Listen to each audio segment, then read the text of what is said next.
nafasi za wanafunzi wa darasa la kwanza na wale wanaohamia. Ni mimi mtangazaji wako Helen Daimasanga. Taharuki imetanda katika mtaa Mbondole baada ya mtoto wa miaka 6 kutekwa na watu wasiojulikana. Tujiunge na ripota wetu Munili Mlope kwa taarifa zaidi. Ndugu mwananchi, habari? Salama. Unataka nieleze tukio lililotokea? Ndiyo. Nilikuwa hapa gengeni kwangu nikiuza. Nikaona noa nyeusi ilikuwa inapita ikasimama. Nikaona ikiongea na hao watoto.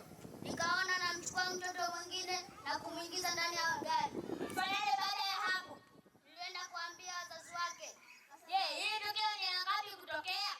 Hili ni tukio la mara pili. Tukio lingine lilitokea mwaka juzi. Unahitaji serikali ifanye nini kwa jamii na taifa?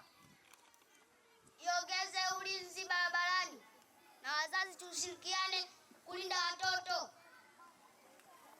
Shukrani sana wananchi. Na ripoti kutoka Mbondole, ni mimi mtangazaji wako Munili Mlope kutoka Rusajo TV.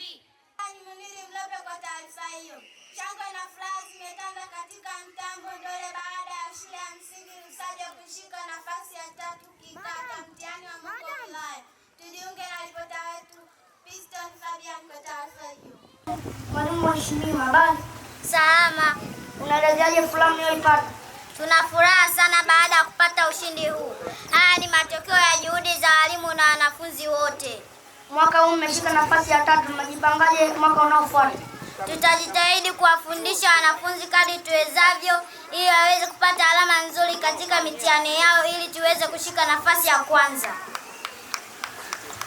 Nikiripoti kutoka shuleni Rusajo. Ni mimi mtangazaji wenu Piston Fabian kutoka Rusajo TV.